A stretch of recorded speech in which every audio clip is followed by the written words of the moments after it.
দেখুন, জগৎবল্লভপুরের মানুষ প্রস্তুত আছে বিজেপি তৃণমূলকে প্রত্যাখ্যান করতে। তৃণমূলের বিগত দিনে যে অপশাসন সে আর অবসান ঘটাতে চাইছে, আর বিজেপি যে সাম্প্রদায়িক শক্তি জগৎবল্লভপুরে তারা হাত ফেরাতে পারবে না। আজকে যেখানে র্যালি করছিলাম, শুধু পুরুষ নয়, নারীরাও স্বতঃস্ফূর্তভাবে আমাদের র্যালিকে স্বাগত জানিয়েছে। এটা একটা পজিটিভ দিক। ভেবেছিল লক্ষ্মীর ভান্ডার দিয়ে সব মহিলাদেরকে মাথা কিনে ফেলবে, অত সহজ নয়।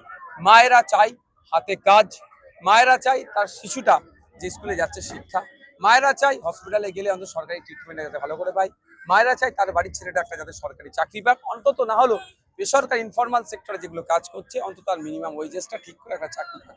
পশ্চিমবাংলার শিল্প, স্বাস্থ্য, শিক্ষা পুরো ধ্বংস হয়ে গিয়েছে। নতুন একটা সকালের অপেক্ষায় আছে মায়েরাও বাপেরাও। তাই আজকে জগৎবল্লভপুরে ব্যাপক সারা দেখছি। আর সন্ধ্যাবাজারে আমরা শেষে একটা স্ট্রিট কর্নার করেছি, এখনো প্রচুর মানুষের সমাগম। মোফাক্কিরুল ইসলাম, দেখুন আমি একটা কথা বলবো, আমি কারোর সাফাই গার এতে নয়। মোফাক্কিরুল ইসলাম কেমন মিম বলে দেখানো হচ্ছে। মোফাক্কিরুল ইসলাম 2016 সালে এখানে তৃণমূলের যিনি বিধায়ক হয়েছেন তার চিফ ইলেকশন এজেন্ট ছিল। তাহলে মোফাক্কিরুল ইসলাম তাহলে আজকে তৃণমূল। আমি বলছি মোফাক্কিরুল ইসলাম 2021 সালে মিমের কন্টেস্ট করেছে, তার রাজনৈতিক পরিচয়। তারপরে মিমের সাথে কি সম্পর্ক ছিল আমি জানি না, কিন্তু প্রশ্ন হচ্ছে মোফাক্কিরুল ইসলাম যেখানে দাঁড়িয়ে বক্তব্য দিয়েছে তার প্লেস অফ অকারেন্স যেটা প্লেসটা আর মোথাবাড়ির প্লেস অফ অকারেন্স প্রায় 22 কিলোমিটার। মমতা ব্যানার্জি আর বিজেপি মিলে পশ্চিমবাংলার মুসলমানদেরকে ভয়ে আতঙ্কে রাখতে চাইছে। মিথ্যা মামলা দিয়ে আমাদেরও প্রার্থীকে মোথাবাড়ি অ্যারেস্ট করে আমাদেরকে ভয় দেখাতে চাইছে। এই ভয় আমরা পাই না। মোফাক্কিরুল ইসলামের সাথে সাথে আমাদের ডিজিটাল মিডিয়ার সাংবাদিক একরামুল বাগানিকেও মানে তাকে গ্রেফতার করার কারণ কতটা যথাযথ, আমি সেটাই তো অবাক হচ্ছি।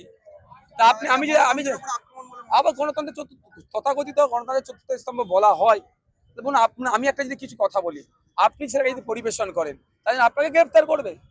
ল অ্যান্ড অর্ডার কোন জায়গায় পৌঁছেছে? এটা বিজেপি তৃণমূল মিলে এই হিংসা ছড়াচ্ছে। এসআইআর নিয়ে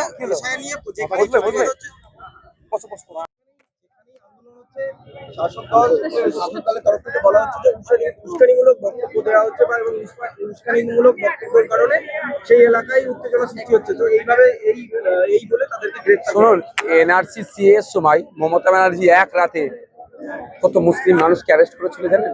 কত মুসলিম নেতাদের বাড়ি পুলিশ পৌঁছেছিল। সেই পুলিশই আজকে এরকম হচ্ছে।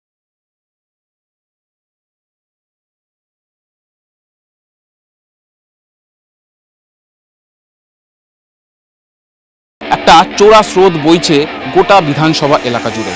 দোরগোড়ায় বিধানসভা নির্বাচন, কেমন আছে বাংলার মানুষ? নেতারা ভোট চলে গেলে আমাদের কাছে নেই না।